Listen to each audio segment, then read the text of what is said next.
Imagine a sky you've known all your life, the familiar constellations, the steady glow of satellites, the quiet certainty of night. Now picture that sky broken. Not by invasion fleets or weapons of unimaginable power, but by something far more unsettling: beauty. A vessel of impossible scale, crystalline and silent, drifts into view. It doesn't threaten, it doesn't attack, it simply arrives, and the first words it speaks to all of humanity aren't a declaration of war or a demand for surrender. They are a question about our nightmares. This is the story of the Whisper of Xylos, an alien ship that came not for conquest but for conversation. Its arrival was the moment science fiction writers had dreamed of for generations. First contact, but no one could have written this script. There were no threats, no demands, no warnings. Instead, a single broadcast echoed across every device on the planet, calm and clear. "We have consumed your art of fear. We wish to understand why you create such nightmares, and we seek counsel for peace, not war." Think about that. An advanced species capable of crossing the stars had been watching us. And what fascinated them most wasn't our technology, our history, or our politics. It was our horror movies. In an instant, the world shifted. Panic spread through governments, military installations scrambled for answers that didn't exist, and ordinary people stared at the sky wondering if they were dreaming. All our expectations about first contact, about aliens, were turned inside out. They hadn't come for our resources or our planet, they'd come for our stories. For the things that keep us up at night. Why would a species so advanced care about our darkest fiction? What could they possibly learn from our monsters, our ghosts, our apocalypses? This isn't just a tale of aliens meeting humans. It's a story about what makes us human in the first place: our fears, our creativity, and our endless, haunting desire to make sense of the unknown. And as we'll see, the answers they sought would lead not to destruction, but to something far more extraordinary: the fragile, hopeful possibility of peace. The initial chaos that followed the Whisper's arrival began to crystallize into a single, monumental task: understanding the message. Across the globe, linguists, cryptographers, and AI systems worked in a frantic, unprecedented collaboration. But it was Dr. Aris Thorne, a reclusive xenolinguist working from a high-altitude observatory in Chile, who first broke the code. Her breakthrough wasn't a product of complex algorithms, but of a simple, profound intuition.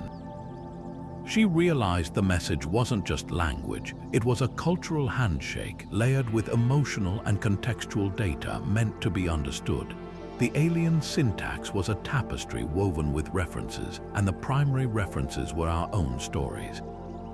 After 72 hours of continuous work, the full, chilling translation was complete and broadcast to a waiting world.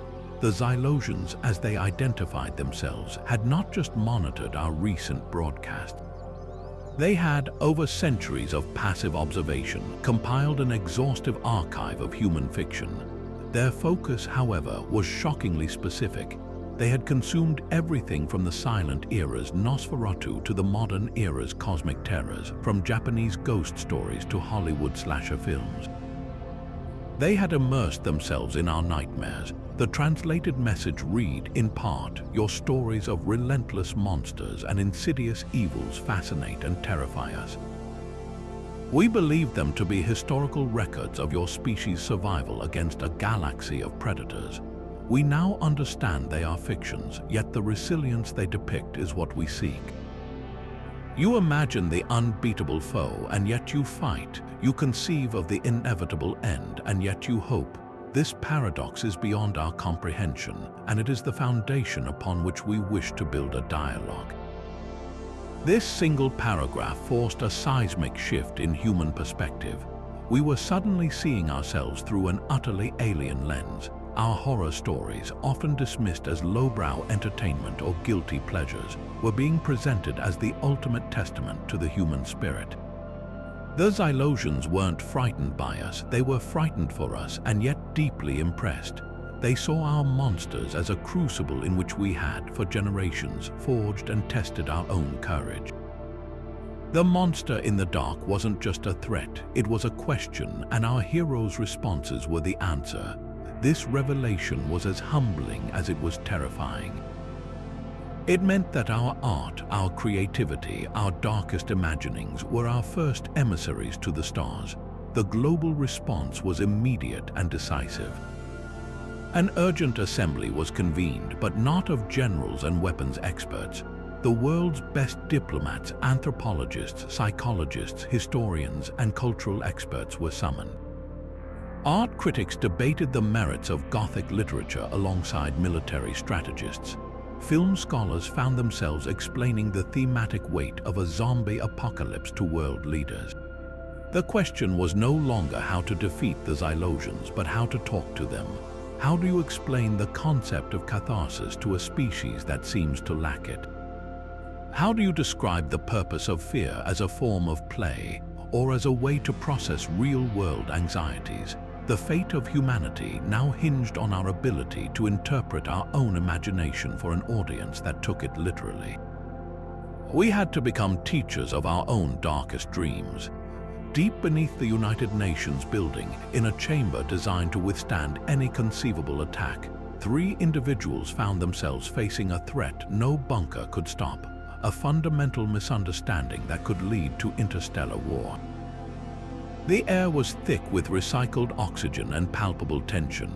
On one side of the polished table sat General Marcus Carter, his posture ramrod straight, his uniform impeccable, his eyes holding the cold, calculated glare of a man who had spent a lifetime planning for worst-case scenarios. "Let me get this straight," he began, his voice a low rumble of pure skepticism. "This species, with technology that makes our best hardware look like stone tools, has crossed light years because they're..."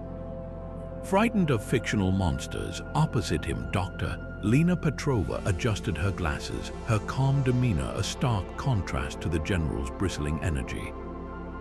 A cultural historian, she saw patterns where others saw chaos. "You're misreading the data, General," she replied, her tone even and academic. "They aren't scared of the monsters. They are in awe of the species that creates them. To the Xylosians, our horror isn't a sign of sickness. It's the ultimate stress test. They've studied our stories and found a paradox they cannot reconcile. A people who constantly imagine their own extinction, yet refuse to surrender to it. They see it as a testament to a profound, inexplicable toughness." A derisive snort came from the third occupant of the room. Illy Vance, a man whose name was synonymous with blockbuster horror, slouched in his chair looking utterly bored. His cynicism was a well-honed tool. "So we're being judged by our greatest hits, fantastic. Do I get royalties if they liked my movie? Do we lead with the thing or save it for the second act? This is absurd." He was there because a desperate committee had decided that if this was about narrative, they needed a master storyteller, even a reluctant one. Yet Petrova's argument won the day. The mission parameters were set. This trio of starkly different worldviews, the soldier, the scholar, and the skeptic, would be humanity's first deliberate ambassadors. Their vessel wasn't a warship, but a hastily refitted science station, positioned in a neutral orbit as a gesture of good faith. Their objective was not to negotiate a treaty or discuss technology exchange. It was far more abstract and far more difficult. They had to sit down with the architects of the Whisper of Xylos and perform the most critical analysis of all, deconstructing the meaning of fear itself. They had to prove that humanity's unique relationship with terror was not a precursor to violence, but perhaps our finest argument for peace. They were sent to convince an alien race that our monsters were, in fact, the key to our humanity. The journey to the Whisper was a silent, nerve-shredding ascent. Inside the cramped shuttle, the only sounds were the hum of life support and the heavy weight of unspoken fear. General Carter stared fixedly at tactical readouts that showed nothing threatening, his jaw clenched. "Doctor, Petrova reviewed her notes on intercultural communication, her fingers tracing over words that now felt utterly inadequate. Ellie Vance just watched the Earth shrink, muttering about the terrible pacing of their own real-life movie. Then the crystalline Leviathan filled their view, blotting out the stars. It made no sound, emitted no energy signature they could detect. It simply was a mountain of impossible geometry hanging in the void. Docking was not a process of clamps and seals. The shuttle was gently enveloped, drawn into a softly glowing orifice that closed behind them without a sound.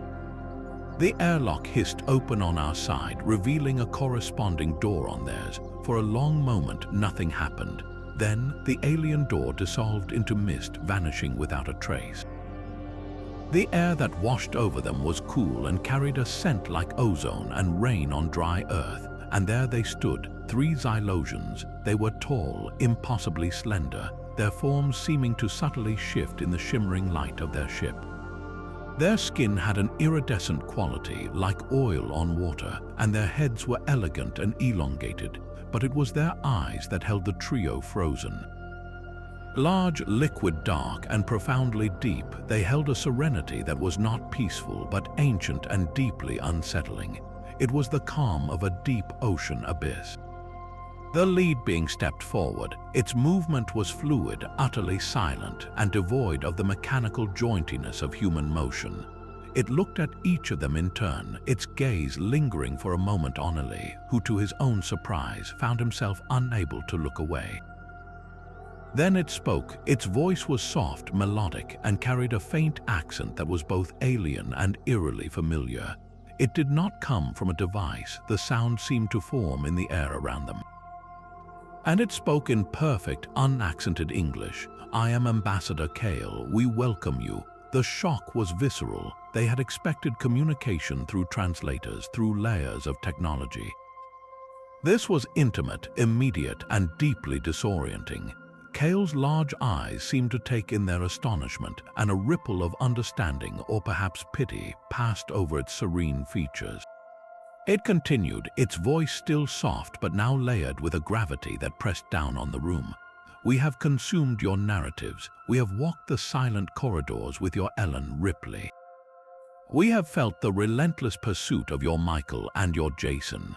We have witnessed the perfect, consuming biology of your alien queen." Each title was spoken not as a fictional story, but as a historical account, a record of a trial endured. You face conceptual annihilation with a courage we find statistically improbable. Then Kale paused, and for the first time, the being's perfect serenity seemed to fracture at the edges.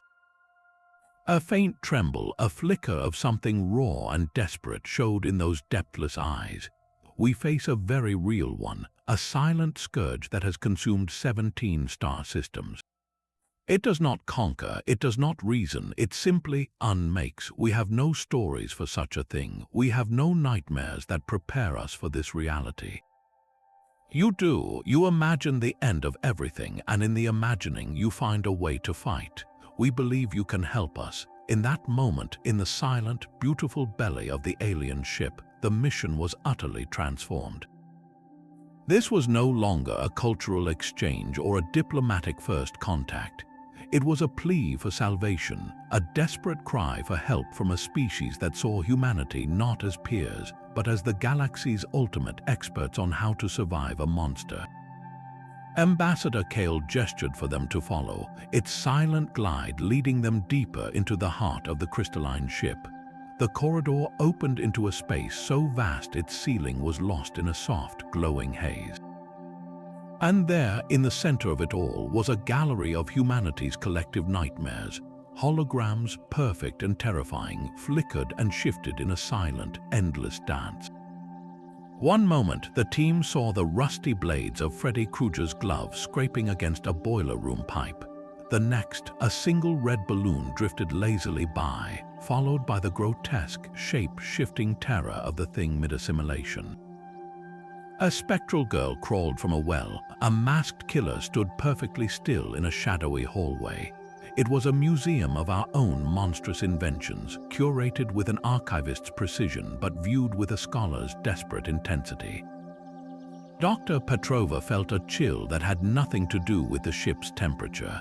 "You've catalogued them all," she whispered, her voice filled with a mixture of awe and profound unease. "We have studied these narratives for cycles," Kale replied, its dark eyes reflecting the haunting scenes. It watched a projection of Ripley facing the alien queen with a kind of reverent focus. "In every recorded instance, your species is presented as prey. You are outmatched in strength, in speed, in technology. The threat is often existential, a force that seeks not just to kill, but to erase your very identity."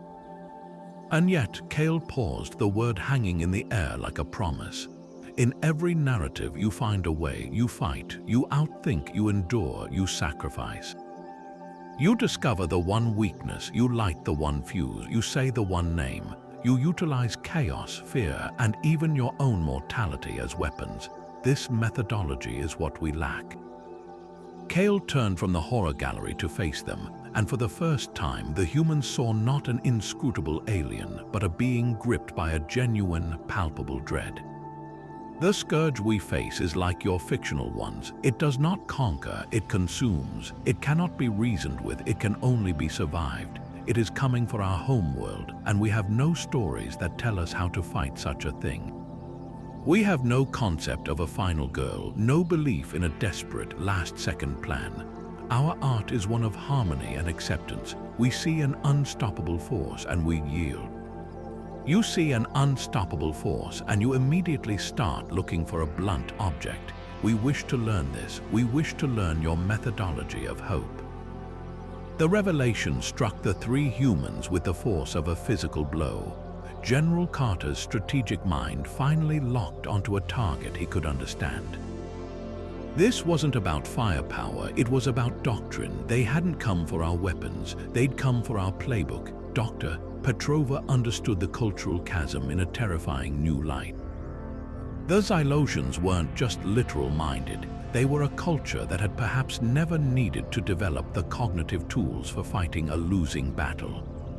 Theirs was a philosophy of graceful defeat, and they were confronting an enemy that offered no grace. And Eli Vance, the cynical filmmaker, looked at the shimmering, terrified alien and then back at the hologram of a screaming teen evading a chainsaw.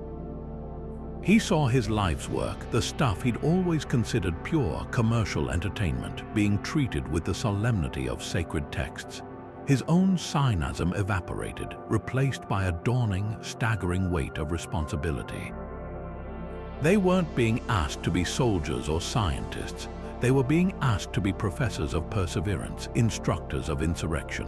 The Xylosians hadn't just watched our horror movies, they had seen them as survival manuals, and now they needed us to teach the advanced course.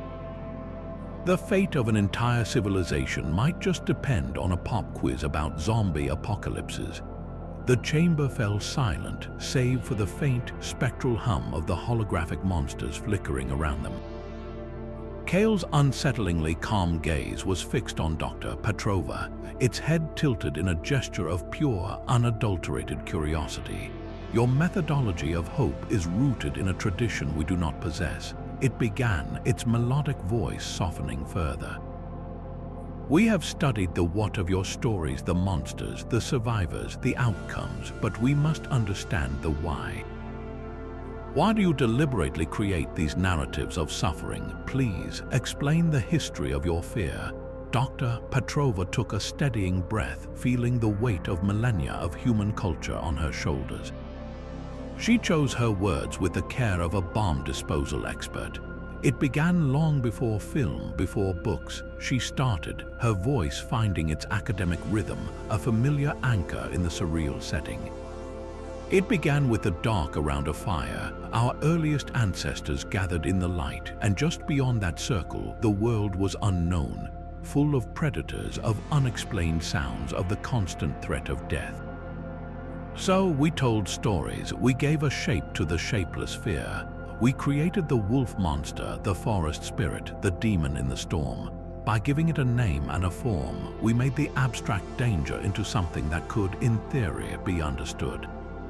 Perhaps even fought. She watched Kale's face, those dark eyes absorbing every word, and saw a flicker of something like profound sadness. This was not a sign of sickness. She continued, her passion for the subject cutting through her own fear. It was the first act of defiance. It was our way of practicing. A child who hears a story about a creature that preys on those who wander alone learns the value of the community, of staying within the light. We were rehearsing for disaster, inoculating ourselves against panic by confronting the idea of it in a safe space. The monster under the bed is a lesson you learn before you ever have to face the real monster in the world. The fire became the printing press, she explained, her hands moving slightly as she traced the progression.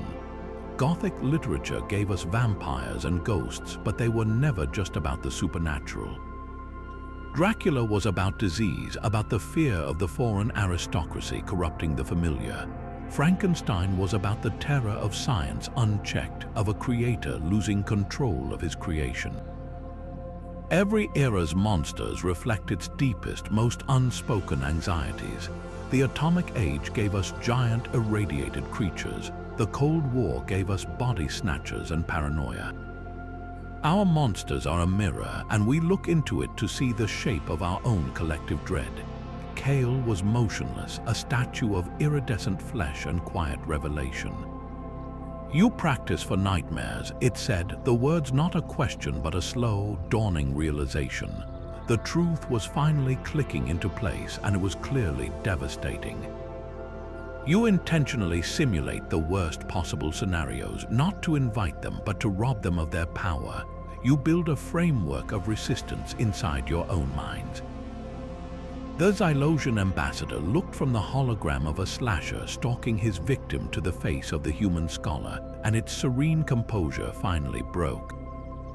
A palpable wave of grief seemed to emanate from it. Our art, our entire cultural expression, is one of harmony and acceptance. We seek balance. We see an unstoppable force, and we compose symphonies about the beauty of its motion.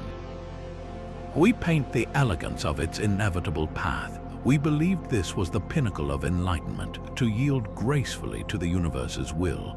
It paused, and its voice, when it spoke again, was barely a whisper, filled with a shame so deep it was almost tangible. When our nightmare came, this silent scourge that unmakes worlds, we had no framework to resist it.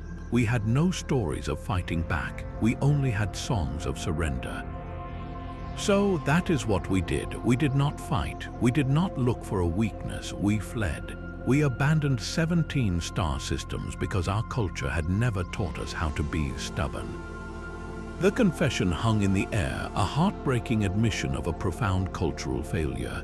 They hadn't come for our weapons or our technology. They had come for our fairy tales because their own, in the face of true terror, had offered them no salvation.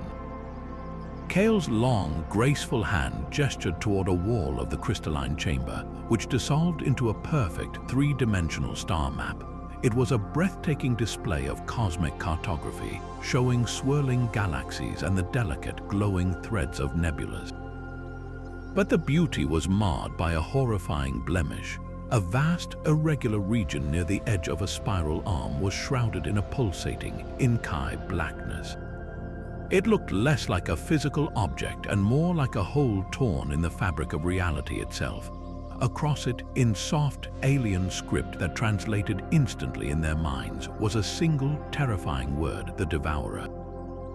For a moment, the three humans could only stare, their own fears dwarfed by the scale of the void on the display. This was no invading army with ships and soldiers. This was an erasure. General Carter was the first to find his voice, his military mind struggling to categorize the uncategorizable. What is its composition? Its fleet strength, its primary vector of attack. A low, melodic sound escaped Kale, a sigh that seemed to carry the weight of centuries of defeat. It has no composition that remains constant.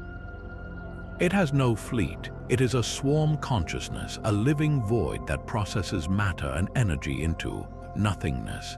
As it spoke, the star map zoomed in on the edge of the blight, showing a world being touched by the advancing darkness. The planet didn't explode or shatter, it simply unraveled. Its colors bleached away, its light extinguished, its very form dissolving into particles that were drawn into the blackness like dust into a vacuum. It was silent, efficient, and utterly horrifying. Kale's voice, which had been a model of alien serenity, now carried a faint but unmistakable tremor. It does not conquer, it consumes. It does not seek to rule or enslave. It seeks only to convert existence into fuel for its own expansion. Worlds, species, cultures, memories, all are unmade. There are no ruins, no monuments, no histories left behind. It is the absolute end of story. The implication was chilling. This was an enemy that wouldn't just kill you, it would ensure you had never existed at all. Dr. Petrova felt a cold knot form in her stomach.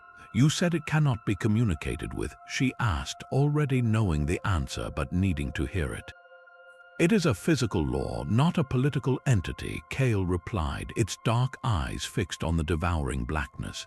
"You do not negotiate with a hurricane. You do not reason with an avalanche. You only survive it, or you do not. Our entire civilization is built upon communication, upon finding harmony with all things. We had no conceptual framework for an opponent that offers only silence and annihilation. So we ran. We gathered our people and we retreated, world after world, hoping the phenomenon would exhaust itself. It does not, it only grows." Then Kale turned from the horrific map to look at the three humans, and its gaze was no longer one of academic curiosity. It was a look of raw, desperate need. "Your films, your stories of last stands and clever traps, we believe they hold the key to a strategy we have never conceived. You have spent millennia intellectually preparing for an enemy that offers no terms. You have catalogued every possible form of existential threat and, in your fiction, devised a million ways to fight back. You are the only species we have encountered whose art is a continuous, evolving war game against oblivion itself." The weight of the statement settled over the room. Illy Vance, who had spent his career selling fear as entertainment, finally understood the profound disconnect. The Xylosians saw a horror movie and thought, this is their historical record of survival. They saw humanity's fictional nightmares as a vast database of proven tactics against the impossible. They weren't asking for a weapon, they were asking to access the database. They wanted the human race to query its own imagination for a solution to a very real, very literal end of everything. In that moment, the mission stakes were rewritten. This was no longer about preventing a misunderstanding that could lead to war. The war was already here, and it was losing. Humanity was being asked to volunteer its darkest dreams for a battle that would determine the fate of countless worlds. We were faced with an existential threat far beyond our own world, not as its target but as its proposed solution. The experts on monsters had just been asked to save the galaxy from the real thing. General Carter stared at the star map, his mind cycling through a lifetime of tactical doctrines and engagement protocols. The sheer scale of the void was paralyzing, but his training cut through the awe. He stepped forward, his voice firm, the soldier reasserting control over the scholar. If it's a swarm, you hit it with overwhelming force, you break its cohesion. His fingers danced over a portable tactical display he'd brought, pulling up schematics of humanity's most devastating weapons. Strategic nuclear payloads delivered via relativistic torpedoes. Focused plasma lances that can slice a planet in half. We could redirect asteroid clusters, kinetic bombardment on a biblical scale. We have plenty of movies where that works. Independence Day, Starship Troopers, you glass the site from orbit. He looked at Kale, expecting to see relief, the gratitude of a client finally being offered a real solution. Instead, Kale's serene face showed only a profound, weary sadness. The Xylosian's head tilted slowly, a gesture that now clearly conveyed pity. "We have tried such force," Kale said, its melodic voice soft with the memory of failure. In the Xyl system, we converted a star's entire output into a single, concentrated beam of annihilation. It was the most powerful energy discharge our science could conceive. The star map shifted, showing a simulation of a brilliant lance of light striking the heart of the Devourer blackness. For a moment, it seemed to recoil. Then the darkness absorbed the energy, shimmered, and expanded outward, its rate of consumption visibly accelerating. It adapted. It consumed the energy. It grew stronger. Your films show us another way, a deeper strategy. The single weakness exploited. The hive mind tricked into turning on itself. The small, unprepared team that finds the critical flaw. Brute force is a language the Devourer is fluent in. It is the only language we knew. You speak a different tongue entirely. The general stood frozen, his display suddenly feeling childish, a toy pointed at a real supernova. Every axiom of his career, that superior firepower wins engagements, that shock and awe break an enemy's will, crumbled into dust. His doctrine was not just inadequate, it was actively counterproductive. He was suggesting they feed the enemy. The silence in the chamber was absolute, broken only by the faint hum of holographic monsters. Carter's eyes flicked from the simulation of catastrophic failure to the flickering image of Ellen Ripley in a power loader, facing down a biomechanical horror 10 times her size. He saw a scene from a film where a virus was used to trick an alien immune system. He remembered a story where the monster was defeated not by an army, but by a little girl who simply stopped being afraid. Dr. Petrova saw the dawning understanding on the general's face and stepped into the breach. He's right, Marcus. Our greatest stories aren't about winning through superior strength. They're about winning through superior understanding. The monster has rules, a logic, however alien. The hero's job is to learn those rules and use them against it. The Devourer has a logic too. It consumes, it expands, it adapts to force, so the solution cannot be more force. It must be something else, something illogical to it. Illy Vance, who had been watching the exchange with a growing sense of surreal clarity, finally spoke up, his cynicism replaced by a screenwriter's analytical focus. "Kale," he said, "you said it processes everything into nothingness, into fuel. What if we gave it the wrong fuel?" All eyes turned to him. "In our stories, you don't feed the thing that's eating you. You poison it, you give it a paradox it can't digest. You don't fight the hurricane, you change the pressure gradients. You don't fight the avalanche, you trigger a smaller one to divert it. You have to think like a storyteller, General, not a soldier. What's its weakness? It has to have one. Everything in a story does." In that moment, the roles within the human team solidified. Carter was the strategist, but his battlefield had just been radically redefined. Petrova was the translator, not of language but of concept, and Illy Vance, the purveyor of cheap thrills, had just become their most valuable weapon, the idea man. The strange, shimmering air of the chamber seemed to still. All eyes, human and alien, turned to Illy Vance, the man who had spent his career orchestrating fear for profit, who had entered this ship with nothing but cynicism, now stood with a look of intense, almost frightening focus. He wasn't looking at Kale or the general. His gaze was locked on the flickering hologram of Ellen Ripley, encased in her powered loader, bracing for a battle she was never meant to win. "You're not looking for a weapon," Illy said, his voice low and certain, cutting through the tactical despair. It wasn't a shout, it was a declaration. "You're looking for a story." He finally turned to Kale, and the Xylosian ambassador met his gaze, those deep, dark eyes widening almost imperceptibly. Every good horror movie has a third act twist. The monster isn't defeated by a bigger gun. It's defeated by understanding its rules and breaking them.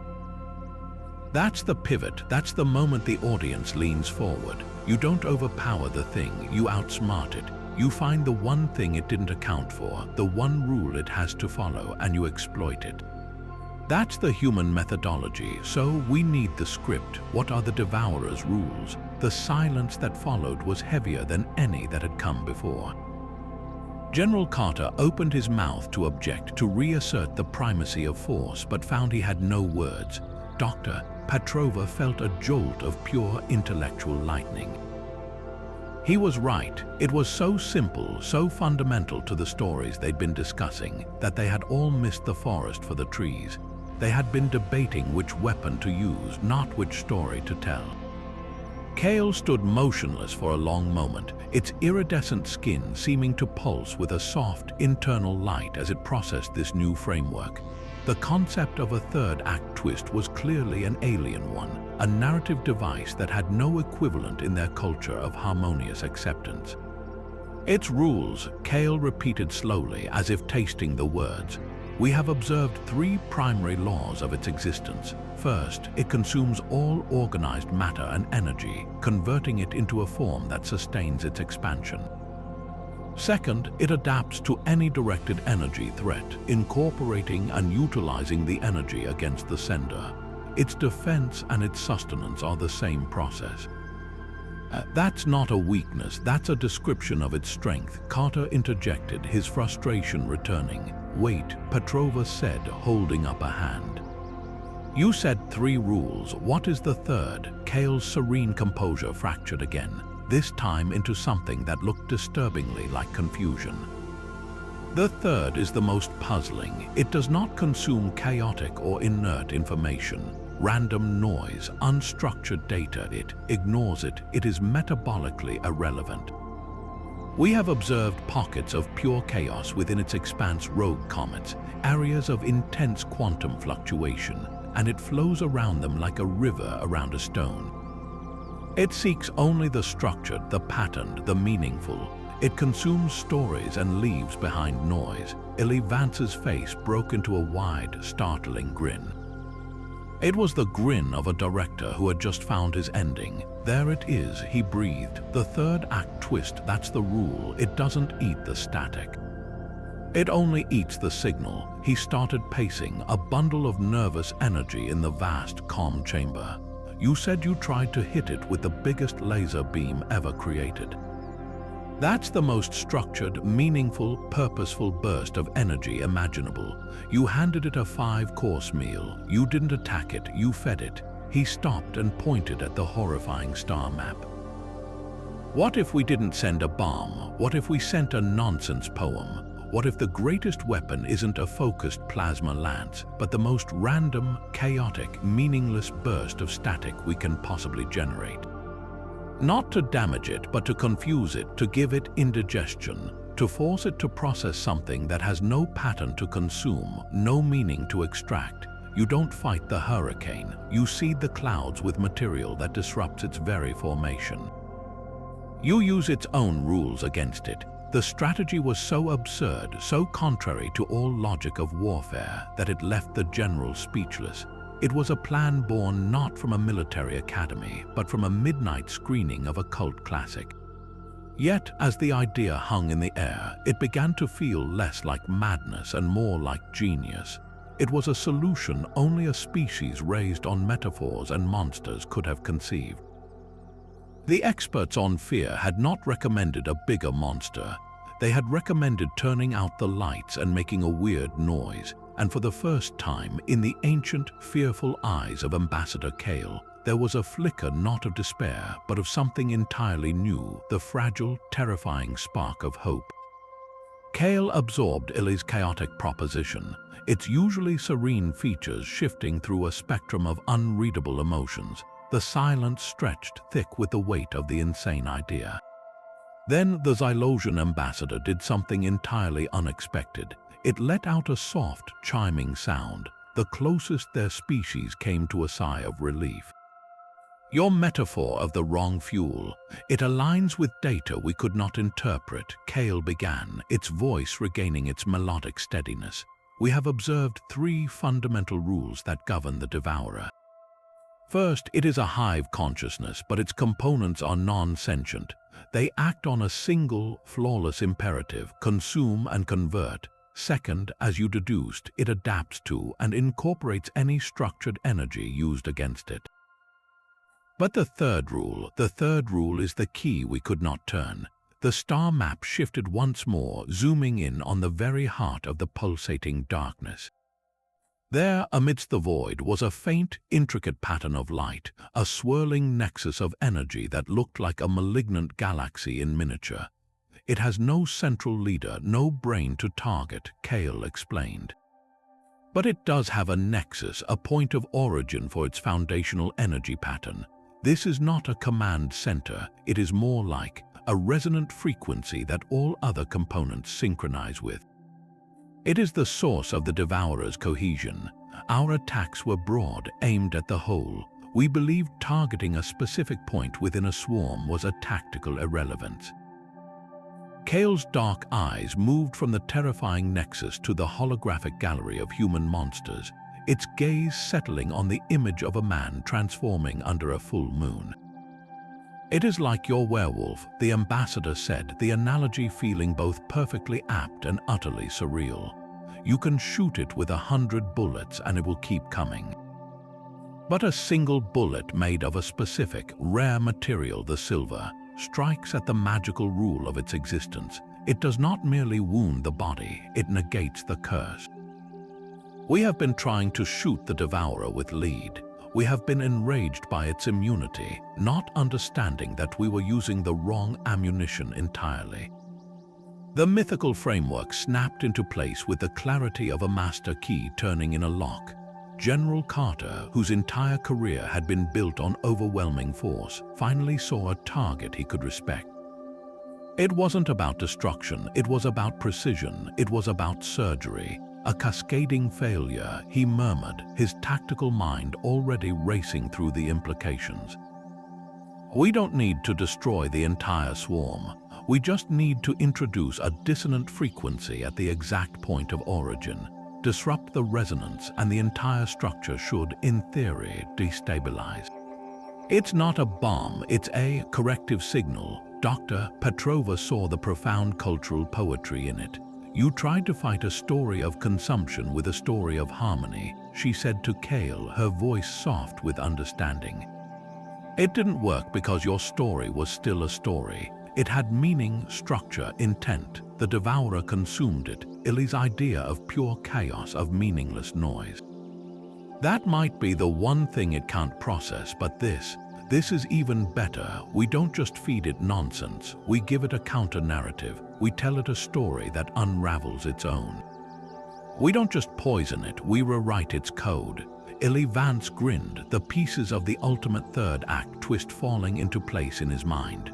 "So the silver bullet isn't a weapon at all. It's a vibe. It's the worst song ever recorded, played directly into the heart of the universe's most powerful amplifier. We're not sending in a Marine battalion, we're sending in a badly tuned radio." The plan was utterly insane, a strategy born from the collision of alien science and human mythology. But for the first time since the Whisper of Xylos had appeared in the sky, it felt like they weren't just reacting to an impossible threat. They were writing the final scene, and they knew how it ended. The bridge between two species, once separated by light years of void, was now humming with a shared, frantic purpose. The sterile, beautiful chamber on the Whisper of Xylos transformed into a war room, but one of a kind never before conceived. Holograms of screaming cinema monsters now shared space with complex astrometric charts and shimmering equations in an alien script. The human methodology of hope was being operationalized. Illy Vance paced before the main display, the star map and the Devourer's cancerous heart burning in his vision. He wasn't a general or a scientist, he was a neurologist, and he was reading the enemy like a badly written script. "It's not a swarm," he declared, stopping abruptly and pointing at the pulsating nexus. "It's a vampire. It consumes life, it fears the light of understanding, and it operates on a set of predatory rules. You don't hunt a vampire with a flamethrower. You invite it in, offer it exactly what it wants, and then you strike its heart the moment it's distracted." The analogy was perfect, a framework that made the incomprehensible suddenly, terrifyingly familiar. "We need bait," something so structured, so rich with meaningful energy, that its consumption imperative completely overrides any adaptive defense. We need to make it need to take the bite. Dr. Petrova immediately grasped the psychological underpinning. And the stake, she added, her voice calm but firm. Not a bomb, something elegant, precise, and utterly specific. A weapon that doesn't attack its body, but the magical rule of its existence.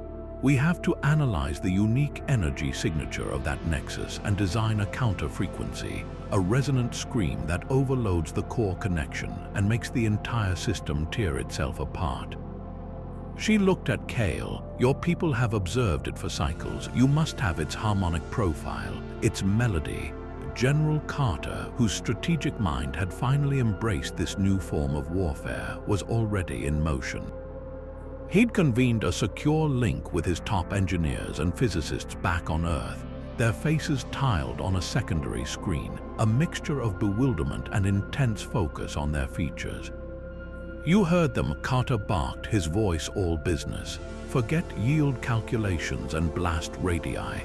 I need a team on resonant frequencies and targeted energy disruption. Look at every scrap of data the Xylosians have on that nexus, find its song, and then I want you to design the most perfect disruptive chord imaginable.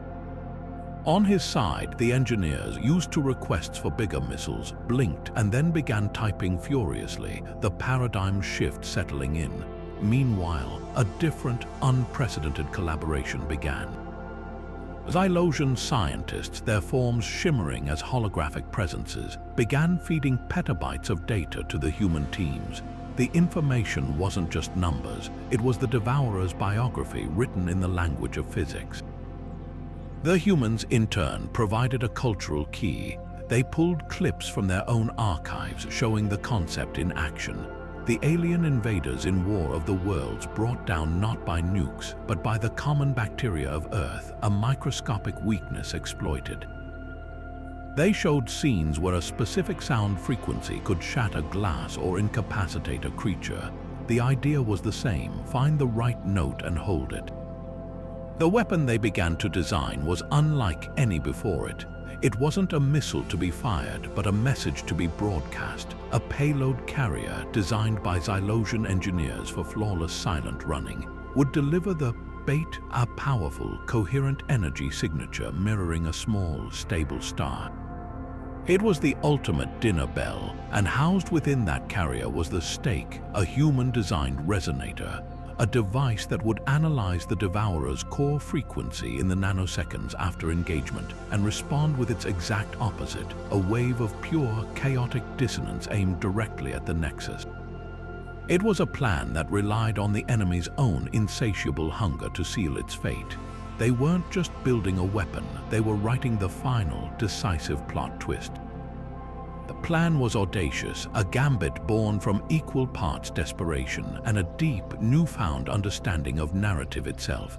The Whisper of Xylos, that beautiful, crystalline leviathan, would not be a warship. It would be the bait. Its unique energy signature, a byproduct of its exotic propulsion, was the one thing the Devourer could not resist, a perfectly structured, immensely powerful signal in the void. The strategy was to lure the swarm into the heart of the Calaxia's nebula, a region of churning ionized gas and violent magnetic storms that would act like a cosmic funhouse mirror, scrambling the Devourer's sensors and masking the presence of the human-designed resonator until the very last second. Elie Vance stared at the tactical overlay, his filmmaker's mind seeing the scene unfold not in vectors and energy readings, but in shots and sequences. "It's the cabin in the woods," he murmured, a shiver running down his spine despite the chamber's controlled temperature. The perfect, isolated trap. But in every single one of those stories, the monster always gets inside first. The door is always open just a crack. The question is never if it gets in, but what you do once it's there. He wasn't just describing a tactic, he was articulating the essential, terrifying contract of every horror story, the moment the audience holds its breath. Ambassador Kale listened, its large, dark eyes reflecting the swirling chaos of the nebula on the display. There was no fear in its gaze, only a serene and absolute resolve. "The analogy is correct," Kale replied, its voice a soft, melodic counterpoint to Ellie's tense whisper. "We will be the cabin. We will let the darkness cross the threshold. We will allow it to begin its consumption, to feel the certainty of its victory. In that moment, when it is most focused on its feast, when its defenses are lowered by the promise of a complete and easy conquest, that is when you will strike its heart." The Xylosians were not just agreeing to a risky maneuver, they were volunteering their ship, their home for generations, to be the sacrificial lamb. They were placing their absolute trust in a strategy devised by a species that had, until weeks ago, been little more than a fascinating curio, a civilization that processed its fears through flickering images on a screen. This was the ultimate leap of faith. The Xylosian culture, built on harmony and acceptance, was now embracing the human spirit of defiant, last-second rebellion. They were going to yank the tablecloth out from under the universe's most perfect dinner set and hope the plates all crashed to the floor. The plan was a terrifying symphony conducted by a general who had traded his missiles for metaphors, scored by a historian who understood the power of myth, and directed by a cynic who had finally found a story worth telling. The fate of two species now hinged on a single, terrifying premise, that the monsters from our dreams knew how to kill the real thing. The silence on the bridge was a physical thing, a suffocating blanket woven from dread and anticipation. It was shattered by a single, piercing alarm, then another. Within seconds, the serene chamber was a cacophony of urgent, alien chimes. On the main view screen, the beautiful tapestry of the Calaxia's nebula, with its swirling purples and vibrant blues, was being erased. A wave of absolute blackness slid into the edge of the system, a hole torn in the fabric of reality itself. It didn't move like a fleet of ships, it advanced like a tide, silent and inexorable, and where it passed, the light of distant stars simply winked out, consumed into nothingness. It moved with a terrifying, single-minded purpose, its course unerringly altering toward the one significant source of structured energy in the void, the Whisper of Xylos. The bait had been taken. General Carter's knuckles were white where he gripped the console, his face a rigid mask of military discipline strained to its absolute limit. He'd faced down enemy armadas, but this was different. This was an anti-creation. "Sensors show it's altering local physics," he reported, his voice tight and stripped of all emotion. "It's not just eating matter, it's consuming the rules that matter follows. It's like the blob." The old movie reference slipped out, a shaky attempt to anchor the unimaginable in something familiar. But 1,000 times bigger, a million. Beside him, Dr. Petrova watched the screen, her academic curiosity utterly vaporized by primal, gut-wrenching terror. This was no longer a theoretical exercise in cultural exchange. The thing on the screen was the embodiment of every apocalypse humanity had ever dreamed up, and it was coming for them. Her mind raced, flashing through every piece of data, every story, searching for a handhold.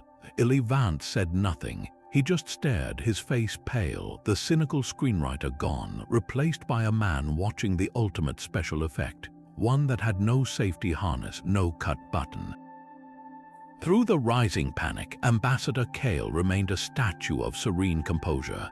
The Xylosian did not flinch as the wave of darkness grew to dominate the entire viewscreen, its silent approach more menacing than any roar of engines or blast of weapons. Kale turned its large, dark eyes from the screen to the three humans, and its voice, when it spoke, was as soft and melodic as it had been in their first meeting, yet now carried the weight of galactic fate. "The moment of the test has arrived," Kale said, its gaze lingering on each of them. "We shall now see if the art you create is a true reflection of your soul." The cabin door is opening, the monster is crossing the threshold. "Now, we must become the final girl." The phrase, spoken in that calm, alien voice, landed with the force of a physical blow. It wasn't a metaphor anymore, it was a job description. They were no longer observers or advisors. They were the protagonist in the third act, cornered, outmatched, with only one desperate, crazy plan left. The Devourer was upon them. The light from the nebula began to dim as the leading edge of the swarm enveloped the Whisper, and the ship itself began to vibrate with a deep, subsonic hum that felt like the universe itself groaning in protest. The sound was the first thing that was wrong. There was no roar of tearing metal, no screech of a hull breach. Instead, a deep, subsonic hum vibrated through the very bones of the ship, a frequency that felt less like sound and more like the universe itself groaning in protest. Then the lights died, plunging the bridge into an emergency crimson gloom. The air grew cold, so cold their breath plumed in front of them, and it carried a new scent, the smell of ozone, yes, but underneath it, the terrifying absence of smell, the sterile, metallic tang of absolute nothingness. A technician at a sensor console let out a strangled cry, her voice cracking with a panic that was instantly, horribly familiar. "It's inside," she screamed. The line was a cliché, a line from 100 low-budget movies, but here, now, it was the most terrifyingly original sentence any of them had ever heard. They all turned to see what her sensors had already told her. Across the far wall of the bridge, the impossibly hard, crystalline surface of the Xylosian hull was weeping. Beads of pure blackness, darker than any black they had ever seen, seeped through the solid material as if it were porous cloth. Where each bead formed, the wall simply ceased to exist, dissolving silently into the advancing tide of void. This was no boarding party, this was an erasure. General Carter barked orders, his voice the only anchor in the rising tide of panic, rallying the team toward the ship's core chamber where the resonant weapon was housed. Their retreat was a nightmare procession through a dying ship. They ran through corridors that were being unmade around them. A support beam would glitch out of existence ahead of them, forcing a detour. A console would simply vanish, its controls and displays eaten away by the creeping darkness, leaving only a perfect geometrical hole behind. The silence of the consumption was its most horrifying feature. It was a vandalism of reality itself, committed without a sound. Then they saw it happen to a person. A Xylosian engineer, its iridescent form glowing softly in the crimson emergency light, was attempting to reroute power through a junction box.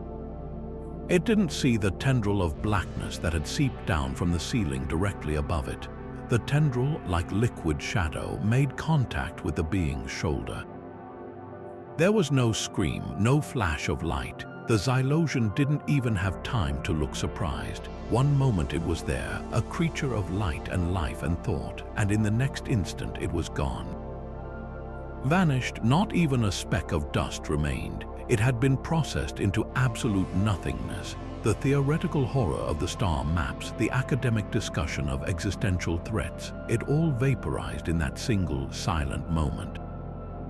The Devourer was no longer a concept. It was in the hallway with them, and it was hungry. They scrambled into the core chamber, sealing the reinforced door behind them, a pathetic gesture against an enemy that treated matter as a suggestion. The resonant device stood in the center of the room, humming with a potential that now felt terrifyingly fragile. "Doctor," Petrova rushed to the controls, her fingers flying over the interface, her mind pushing back the image of the vanished Xylosian by focusing on the cold, hard logic of frequencies and amplitudes. Eli Vance stood frozen, staring at the sealed door, waiting for the first black tear to appear. He was no longer the director. He was the potential victim, waiting for the monster to find the final hiding spot. The plan, the brilliant third act twist, felt like an absurd joke. How do you fight a storm? How do you reason with a black hole? The cabin door was open, the monster was inside, and they were just the people hiding under the bed, hoping their makeshift weapon was more than just a clever metaphor. A wave of pure, ice-cold despair washed over the chamber. The resonant device, their silver bullet, their grand third act twist, didn't fire. It didn't hum with power or release a wave of universe-saving dissonance. It simply sat there, dark and inert, its promise extinguished. The only light came from the emergency strips on the floor, casting long, dancing shadows as the walls themselves continued to dissolve. The power conduit is failing, a Xylosian technician chimed, its voice a note of pure panic. It is consuming the energy at the source. The weapon cannot activate. General Carter slammed his fist on the console, a useless human gesture against an enemy that defied all force. It's siphoning the power right out of the emitters. It's like it knew the realization was a physical blow. Their perfect trap had been baited, sprung, and then immediately understood. The Devourer wasn't just a force of nature, it was an intelligent, adaptive consumer. It had taken the first bite of the bait and instantly learned how to eat the entire hook, line, and sinker without getting caught. Dr. Petrova watched horrified as the readings on her screen spiraled into madness. "It's not just draining the power," she whispered, her voice trembling with a terrifying epiphany. "It's learning the weapon's frequency as it feeds. It's incorporating the very concept of the attack into itself. My God, it's exactly like a movie monster in a sequel." The analogy was chillingly perfect. You can't use the same trick twice. The zombie learns to run. The slasher learns to ignore pain. The alien adapts to the virus. We gave it a puzzle, and it's solving it by eating the pieces. In the flickering crimson light, Illy Vance's face was a mask of stark terror, but beneath it, the part of his brain that had written a dozen sequels kicked into overdrive. He wasn't looking at the dead weapon. He was watching the blackness flow through the ceiling.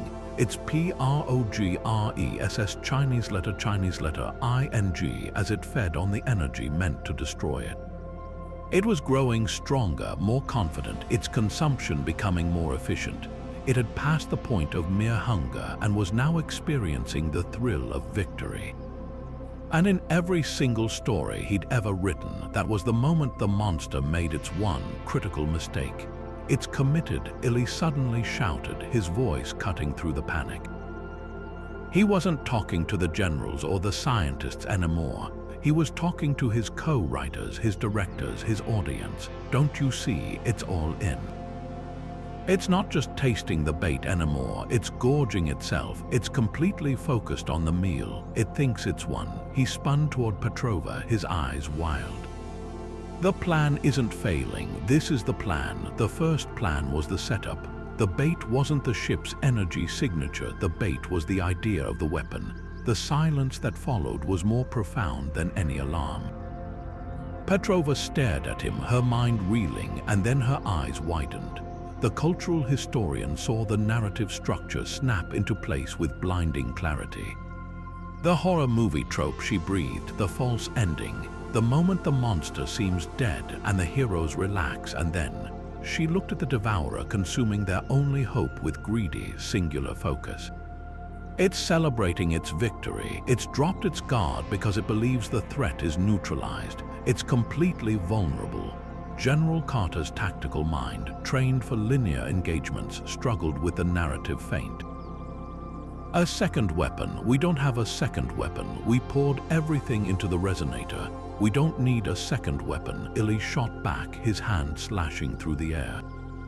"We need a better story. The first weapon was the red herring. It was the fake blood packet. The monster bit the arm, thought it drew blood, and now it's gloating.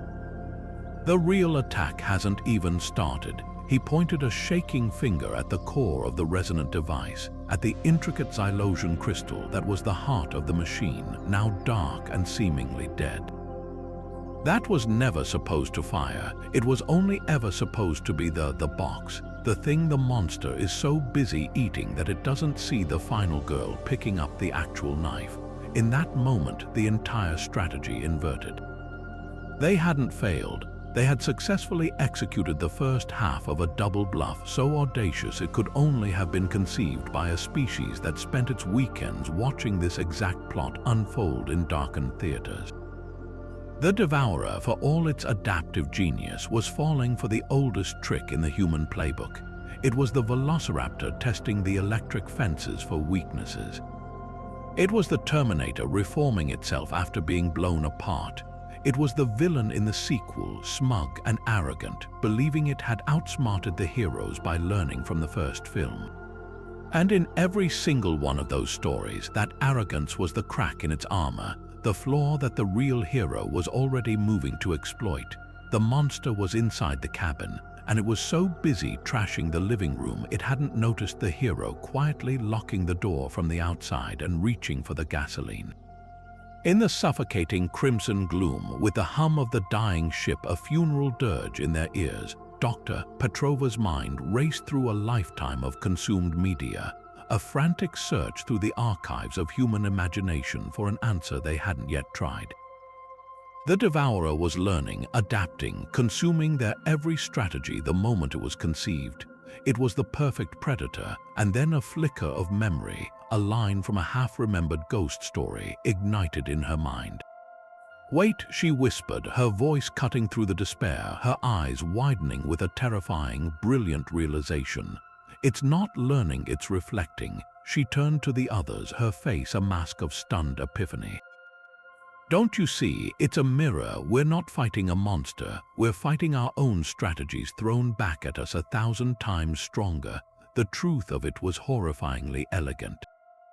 Their initial attempts at overwhelming force had been met with an enemy that consumed and weaponized energy.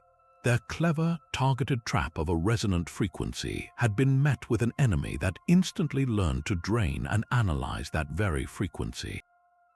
The Devourer had no strategy of its own. It was a perfect, amoral engine of consumption that absorbed the intent of its prey and reflected it back, optimized for its own purpose. Every move they made only made it stronger, smarter, more perfectly suited to defeat them. They were trapped in a feedback loop of their own devising, and the amplifier was set to infinity. Ellie Vance's head snapped up, the screenwriter in him instantly grasping the narrative logic. It's the monster in the movie that can't be looked at directly. It uses your own fear against you. You can't fight a mirror. You have to break it or show it something it can't reflect. The implications were staggering. They had to stop fighting. They had to stop trying to win in any conventional sense. Any aggressive action, any clever tactic, any structured plan would simply be added to the Devourer's arsenal. They needed a move that was, by its very nature, unconsumable. In a moment of pure, desperate inspiration, Illy's gaze locked with Ambassador Kale's. He lunged for the comms panel, his voice raw with urgency. "Kale, your art, you said it was of harmony and acceptance. Show it, broadcast it everywhere, right into the heart of the swarm. It won't understand. It can't consume something with no conflict, no struggle, no victory to be had." It was the ultimate paradox, the one weapon they had never considered because it wasn't a weapon at all. It was a surrender that wasn't a surrender. It was an offer of peace to a thing that knew only war. For a heart-stopping second, Kale was still, the ancient Xylosian philosophy of graceful yielding colliding with the human instinct for defiant rebellion. And in that collision, a new hybrid strategy was born, not to fight and not to flee, but to overwhelm with peace. A look of profound understanding, of absolute resolve, settled on the ambassador's serene features. Without a word, Kale's long, graceful hands moved across the console, inputting a command that bypassed all failing systems and went straight to the cultural heart of the Whisper of Xylos. The ambassador opened every channel, every transmitter, every emitter on the dying ship and aimed them not as weapons but as a choir. What poured forth was not a disruptive frequency or a burst of chaotic noise. It was the soul of a civilization, complex Xylosian symphonies built on harmonies that had no human equivalent, flooded the disintegrating corridors. Patterns of pure, coherent light, beautiful and intricate mathematical expressions of unity and balance, projected from the ship's hull into the consuming darkness. This was art that held no fear, no violence, no narrative of a hero's struggle. It was a testament to beauty for its own sake, a celebration of existence that asked for nothing in return and offered no resistance. It was the one thing the Devourer, an entity built solely on the consumption of conflict and structured energy, had no framework to process. The silent, all-consuming blackness hesitated. The moment stretched thin and fragile as glass. The all-consuming tide of darkness, which had been advancing with the silent, terrible certainty of an avalanche, simply stopped. The Inkai tendrils that had been unraveling the very walls of the ship recoiled, not in pain or fear, but in what could only be described as profound confusion. The beautiful, harmonious symphony of Xylosian light and sound washed over it, a data stream of pure art that contained no conflict to exploit, no victory to claim, no energy to consume. It was a language the Devourer had no dictionary for. Dr. Petrova's triumphant cry echoed in the crimson-lit chamber, a spark of pure human insight in the face of the cosmic unknown. It's working. It's like showing a zombie a painting. It short circuits. The analogy was perfect, a slice of pop culture genius that made the impossible suddenly comprehensible. They weren't fighting the monster. They were overloading its processor with a paradox it couldn't resolve. And in that moment of sublime confusion, a flaw appeared in the perfect blackness. The Devourer's energy field, once a seamless, impervious void, flickered. It was a tiny stutter, a barely perceptible glitch in the fabric of its being, but in the context of this absolute entity, it was a chasm. The adaptive siphon that had been draining the resonant weapon's power faltered, its focus broken by the incomprehensible input of peaceful beauty. The weapon's status panel, which had been a flat line of failure, suddenly screamed back to life. Power levels surged, capacitors whined as they charged, and the central crystal began to pulse with a fierce, urgent light. The window was open. It was a fraction of a second, a single breath in the lifetime of a galaxy, but it was enough. The trap, in its final, most desperate form, was finally sprung. General Carter's hand didn't just press the trigger. It became an extension of a single, unified will shared by two species. There was no deafening explosion, no blinding flash of light to mark the moment. The weapon fired with a profound, almost disappointing silence, but on the main viewer and in the ship's sensor data, the effect was immediate and cataclysmic. A wave of pure, structured dissonance, the exact antithesis of the Devourer's own resonant frequency, radiated outward from the Whisper's core. It wasn't an attack of force, but an argument of physics, a logical paradox made real and aimed directly at the heart of the enemy. The wave struck the swirling, malevolent nexus at the center of the swarm. For a single, heart-stopping second, nothing happened. Then, the perfect, consuming blackness of the Devourer shuddered. It was a violent, universal convulsion, as if the entire entity had been struck by a seizure. The seamless void began to fracture, a million hairline cracks spiderwebbing through its form, each one bleeding a painful, actinic white light. It looked like a pane of obsidian glass being struck by a hammer, frozen at the moment of impact. A soundless, psychic scream seemed to echo through the minds of everyone on the bridge, a wave of pure, undiluted agony and confusion from a consciousness that had never before experienced the concept of pain. The Devourer was not being destroyed from the outside. It was being unraveled from within, its own perfect, consuming logic turned into a weapon against it. The fracturing accelerated, the cracks widened, and the bleeding light intensified, burning away the darkness. The swarm, once a coordinated, unstoppable whole, began to fly apart. Its components, those non-sentient units of pure consumption, lost their cohesion and their purpose. They didn't explode, they simply disintegrated, dissolving into clouds of inert, gray dust that scattered harmlessly into the nebula. It was the opposite of its consumption, a quiet, almost gentle cessation of being. The wave of dissonance continued to propagate outward, a ripple of cancellation moving through the swarm at the speed of light, turning a galaxy-ending threat into an expanding cloud of cosmic ash. In less than a minute, the terrifying entity that had consumed 17 star systems was gone. Only the beautiful, chaotic gas of the Calaxia's nebula remained, its vibrant colors no longer being drained by the absolute blackness. The Whisper of Xylos, though battered and scarred, hung safe and silent in the sudden, profound peace. The silence that followed was heavier and more profound than the void they had just vanquished. The crimson emergency lights flickered, casting long, dancing shadows across a bridge that was more tomb than command center. The air, once cool and scented of ozone, now stank of seared crystal and the chilling, metallic tang of vacuum where sections of the hull had been utterly erased. Wreckage floated in the microgravity, silent monuments to the Xylosians who had been unmade in the fight.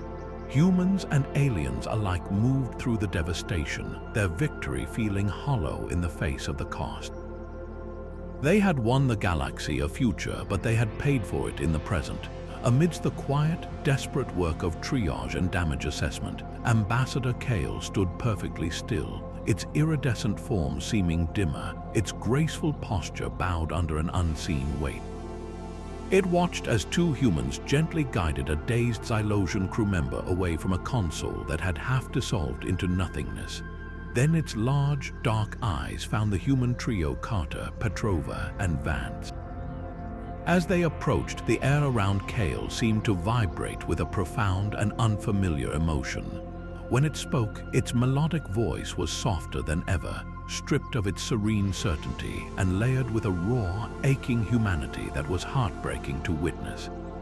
"You were right," Kale said, the words not a declaration of victory but a confession. Its gaze moved from the ruined bridge to the faces of the humans, and in its eyes was a grief so deep it seemed to swallow the light. But mixed with that grief was something else, something new and fierce, a staggering, humbling awe. "We misinterpreted your art. We saw the monster and believed it was a record of your past. We did not see the hero and understand it was a blueprint for your future." Kale took a slow, silent step forward, its movements no longer fluid but heavy with the weight of its realization. "Your horror is not a prediction of violence, but a relentless, generations-long rehearsal for survival. You stare into the abyss not because you love the darkness, but to practice building a light. You gave us the tools our own enlightenment had discarded. You did not give us greater force, you gave us greater understanding. You gave us the courage to face the unknown, not with a song of surrender, but with the creativity to change the ending of the story." The ambassador's voice trembled, not with fear, but with the seismic shift of its entire worldview. "We looked at your alien and saw a perfect, terrifying predator. You looked at it and saw a resourceful woman who would never, ever stop fighting. We saw a zombie horde as a vision of inevitable doom. You saw it as a manual on ingenuity, on community, on the stubborn refusal to become a monster yourself.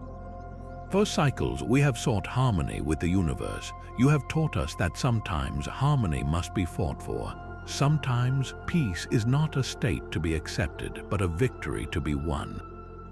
In the shattered stillness of the ship, amidst the ghosts of the fallen, the two civilizations were no longer teacher and student, nor savior and saved. They were survivors bound together by a shared nightmare and the fragile, hard-won hope they had forged in its heart. Back on Earth, the world held its breath, united not by the fear of a common enemy, but by the shared, breathless anticipation of a news feed. When the signal finally came through, broken, static-laced, but triumphant, the collective exhale was felt across the planet. The global address that followed wasn't delivered from a single podium, but was a patchwork of relief, a symphony of voices from every major government, all echoing the same unbelievable message. We had won, not with a grand fleet or a superweapon, but with an idea. The sky was ours again, but it was no longer empty. It was now a bridge. In the weeks that followed, the shock of victory settled into the solemn, meticulous work of building a future.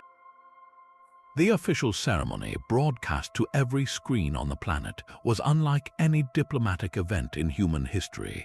There were no rows of generals in dress uniforms, no displays of military might. Instead, the Great Hall was filled with artists, filmmakers, novelists, and musicians, sitting alongside scientists and world leaders.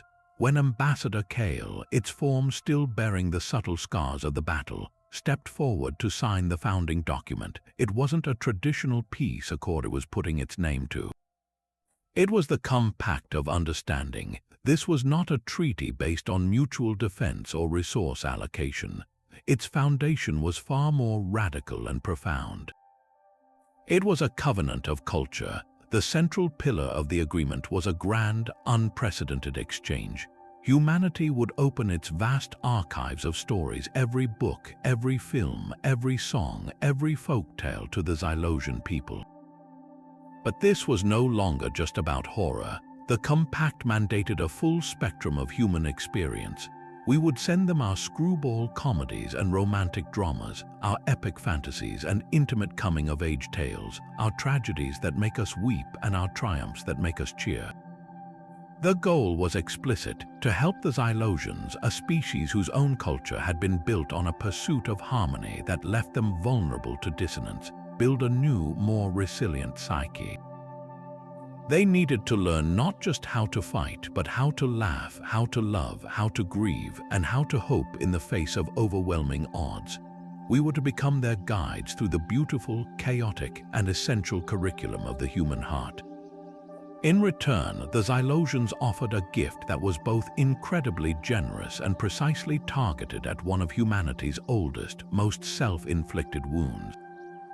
They shared the principles of their advanced, non-violent technology with a specific focus on environmental restoration.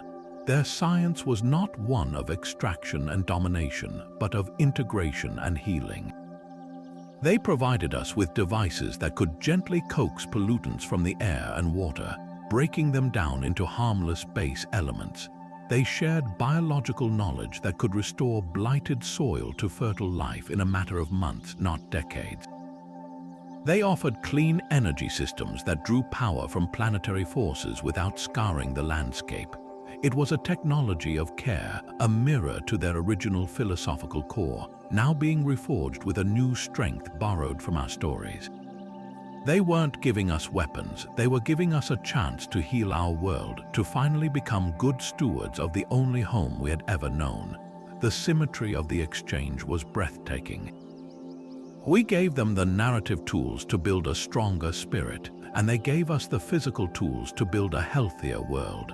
One species gained the emotional armor it desperately needed, while the other gained the practical means to undo centuries of ecological damage. It was a perfect symbiotic partnership, proving that the most powerful alliances are not built on a balance of power, but on a balance of need. We each had what the other lacked, and in the sharing, both civilizations were elevated, set on a new course toward a future neither could have achieved alone. The monsters were gone, and in their place we found not just allies, but partners in the greatest story ever told, the story of how to truly live. The first cultural shipment from Earth arrived not on the hull of a warship or within a shielded data core, but within a simple, climate-controlled cargo container. It was marked not with warnings or classifications, but with the universal symbols for art and preservation. Inside, nestled in protective foam, were the true emissaries of humanity, thousands of film reels, digital archives of literature, and music recordings. The selection was curated not by generals, but by a global committee of librarians, historians, and critics with one guiding principle: to send the full spectrum of the human experience, from our darkest fears to our most luminous joys. The first official screening aboard the repaired Whisper of Xylos was, by unanimous human suggestion, Ridley Scott's Alien. The Xylosian audience, composed of ambassadors, scientists, and engineers, watched in a silence so profound it felt like a physical presence. They did not flinch at the visceral horror. They observed it with the intense focus of students in a masterclass. They saw the creature not as a mere monster, but as the perfect, amoral engine of consumption they had faced in the Devourer. But more importantly, they watched Ellen Ripley, They saw her fear, her desperation, but also her resourcefulness, her resilience, her stubborn refusal to yield. They saw her use chaos, fire, and cold vacuum as weapons against a superior foe. When the credits rolled, Ambassador Kale turned to Dr. Petrova, its dark eyes shimmering with new understanding. "We comprehend now," it said, its voice soft with revelation. "The monster was the question, her survival was the answer. You do not practice fearing the darkness. You practice being the light." The very next night, the program shifted entirely. The feature was Rob Reiner, The Princess Bride. The Xylosians, still processing the brutal lessons of the previous film, were visibly perplexed by the opening. The gentle grandfather, the sick child, the seemingly childish fairy tale. It was a narrative structure utterly alien to them. But as the story unfolded, something remarkable happened. The chamber, once a place of tense analysis, began to fill with a new sound. The soft, chiming resonance of Xylosian laughter at the antics of Vizzini and Miracle Max. They watched the sword fight between Wesley and Inigo not as a violent conflict, but as a beautiful, tragic dance of honor and loss. They witnessed the power of true love that spanned death itself, and the ultimate victory of wits and heart over brute strength and cynicism. As the screen faded to black on a perfect kiss, the room was silent once more, but this time the silence was warm, filled with a sense of wistful wonder. Kale sat for a long moment, contemplating, its iridescent skin pulsing gently with a soft, golden light. It finally spoke, its melodic voice carrying a weight of profound, life-altering discovery. "The first film," Kale began, referring to Alien, "taught us how you fight. It gave us the mechanics of your defiance, the blueprint of your stubborn courage. But this," Kale gestured to the screen where Buttercup and Wesley had been. "This teaches us why you fight. You fight for love, for loyalty, for the promise of a story that ends with laughter and a kiss. You endure the horror for the hope of the fairy tale. This is the balance we never knew we lacked. This is the context that makes your resilience not just terrifying but beautiful." This dual revelation became the foundational cornerstone of the entire cultural exchange. The Xylosians began to understand that human strength was not a singular thing, a blade honed only for battle. It was a complex ecosystem, a delicate and powerful balance. The capacity to envision a facehugger was born from the same creative wellspring as the capacity to envision a fire swamp. The courage to face a xenomorph was fueled by the same heart that believed true love could conquer death. One without the other was incomplete. The horror without the hope was just nihilism, and the hope without the horror was naivete. The Xylosians, a species that had perfected the art of harmony, were now learning the messy, chaotic, and essential art of the human heart, discovering that the most powerful force in the universe wasn't pure order or pure chaos, but the breathtaking, resilient balance between the two. Back on Earth, amidst the whirlwind of global celebration and the dizzying new reality of interstellar diplomacy, Illy Vance found himself in a state of quiet, restless energy. The cynic who had scoffed at the idea that his work had any meaning was gone, replaced by a man who had seen the literal power of a story firsthand. He walked through a world that was healing thanks to Xylosian technology, and he felt a profound, nagging responsibility. He had helped sell the ending. Now he felt compelled to document the beginning. He didn't go to a major studio. He went straight to the newly established Interspecies Cultural Exchange Office and requested a meeting with Ambassador Kale. The project he pitched wasn't conceived in a boardroom. It was born in the cold, silent terror of the Whisper's core chamber and the warm, chiming laughter that followed a screening of The Princess Bride. He called it The Whisper and the Storm. When he announced it to a packed press conference, the old, glib Illy was nowhere to be seen. "Let's be clear," he told the reporters, his voice steady and devoid of its trademark sarcasm. "This isn't a horror movie, it's a friendship movie." He paused, a faint, knowing smile touching his lips.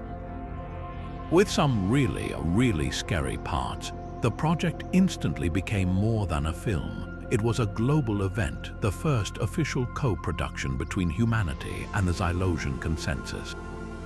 Funding flowed not from Hollywood backers, but from a Xylosian arts endowment, a gesture they considered an honor and a vital part of their own cultural recovery. The collaboration was woven into the project's very DNA. Human screenwriters worked in tandem with Xylosian narratologists who provided an utterly unique perspective on the story's structure. They were fascinated by human concepts like the three-act structure and character arcs, seeing in them not just entertainment formulas but a deep psychological map of how our species processes trauma and growth. The production design team was a breathtaking fusion of talents. Human set builders, carpenters, and CGI artists worked alongside Xylosian light weavers and matter shapers. Scenes set aboard the Whisper of Xylos weren't built on sound stages. They were grown in vast, open workshops where Xylosians would gently coax specialized crystals into forming the ship's iconic corridors and chambers, their iridescent surfaces catching the light exactly as they had in reality. The terrifying, silent unmaking of the ship by the Devourer was not rendered with computer graphics alone. Xylosian physicists who understood the phenomenon on a quantum level helped generate actual, contained fields of entropic energy that were filmed interacting with the sets, creating a visual effect of dissolution that was not simulated but horrifyingly real. Casting became an exercise in interstellar empathy. The actor chosen to play Ambassador Kale spent weeks in deep consultation with the real Kale, not just studying its speech patterns, but striving to understand the profound emotional journey from serene acceptance to defiant hope. The performance that emerged was a masterpiece of subtlety, conveying the character's ancient wisdom and its world-shattering paradigm shift through the slightest tremor in a hand or the subtle shift in light across its skin. For the Xylosians, watching their own history and their own ambassador portrayed by a human was a deeply moving, almost mystical experience. It was the ultimate act of understanding, to see themselves reflected back through our artistic lens. The film's climax, the desperate, double-bluffed confrontation with the Devourer, was a direct collaboration between Illy, General Carter's tactical advisors, and the Xylosian scientists who had witnessed the event. They worked for months to find the perfect visual and auditory language to convey a conflict that was not about explosions, but about information, resonance, and paradox. The resulting sequence was unlike anything ever put to screen, a terrifying and beautiful ballet of destructive silence and harmonious light, ending not with a bang, but with the profound, galaxy-saving quiet of the Devourer's dissonant unraveling. When the Whisper and the Storm finally premiered, it did so simultaneously on Earth and on a dozen Xylosian colony ships. It was not judged by its box office returns or its critical acclaim, though it received both in staggering measure. Its true success was measured in the conversations it started. Humans who watched it finally grasped the sheer, terrifying scale of what had been faced and the incredible cost of victory, developing a deeper respect for their new allies. Xylosians who watched it saw their own fear and courage reflected back at them, not as a failure of their philosophy, but as its evolution. They saw that accepting a helping hand was not a weakness, and that fighting for a beautiful future was the highest form of harmony. The film became more than a symbol of a merger. It was the merger itself, a shared story that belonged to both species equally, a permanent monument to the day they chose to write a new ending together. On the red sands of Mars, beneath a sky the color of dried blood, a new monument rose not to a general or a scientist, but to an idea, constructed from Martian regolith and a Xylosian crystal that pulsed with a soft, internal light. It depicted a human movie camera, its lens focused on the stars, gracefully intertwined with the elegant, spiraling form of a Xylosian communication spire.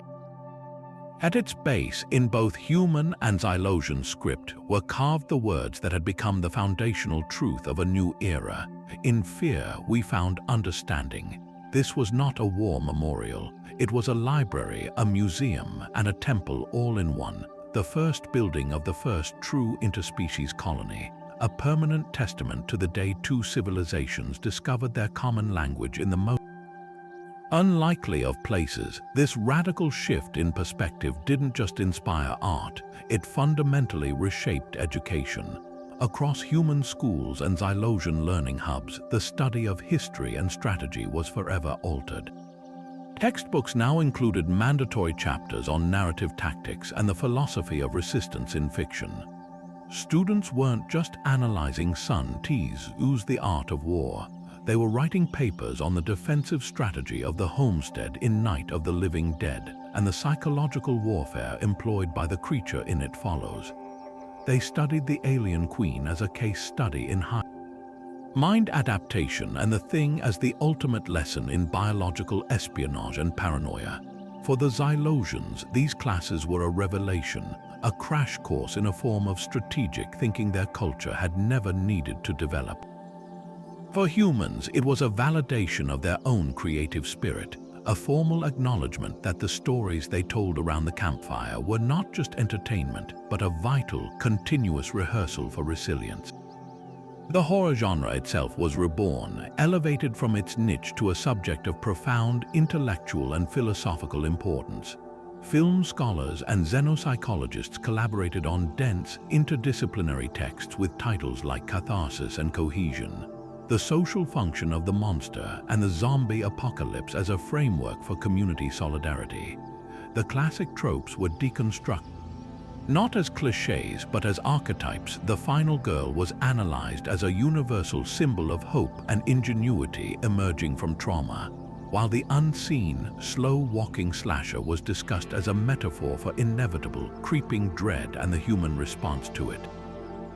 A new wave of creators, both human and Xylosian, began making horror films together, blending our jump scare sensibilities with their awe-inspiring visuals and deep, melodic soundscapes, creating hybrid stories that explored fear from two vastly different, yet now connected, points of view. The monument on Mars, bathed in the light of a distant sun, stands as the physical anchor for this new legacy.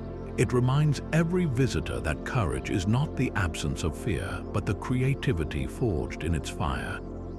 It proclaims that sometimes the most powerful weapon against the darkness isn't a bigger laser, but a better story.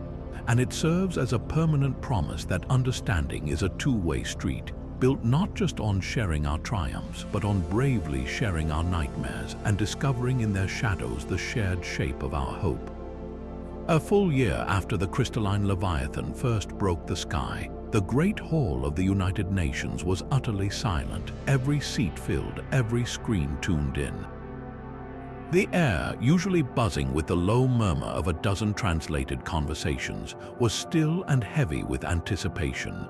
Ambassador Kale stood at the podium, its iridescent form seeming to draw the light into itself, a quiet, elegant contrast to the human history that stared back from the portraits lining the walls. Its large, dark eyes moved slowly across the assembly, taking in the faces of world leaders, generals, scientists, and artists, the very architects of the new reality they now shared. When we first listened to your broadcasts, Kale began, its voice that same soft, melodic instrument that had once spoken of unimaginable terror, now filled with a profound and hard-won warmth. We believed we were studying historical records. We charted the evolution of your monsters as one would chart the evolution of a predator in the wild.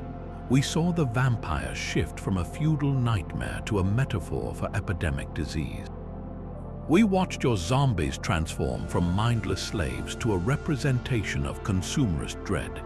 We analyzed your alien invasions as allegories for your own colonial past and geopolitical anxieties.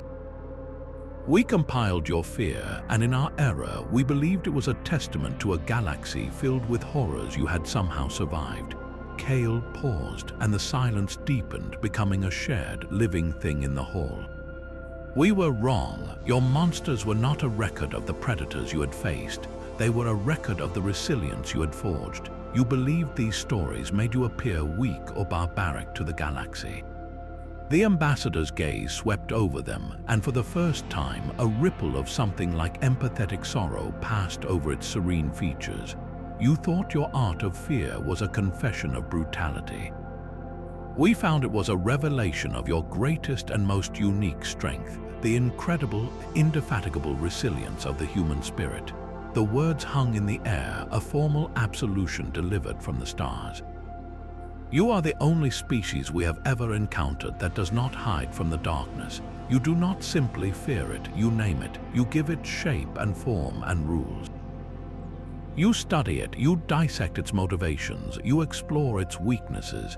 You share these blueprints for calamity with your young, not to frighten them, but to inoculate them. You are a civilization that, for millennia, has been conducting a continuous, global drill for the apocalypse. And in that drilling, you have mastered the art of overcoming it.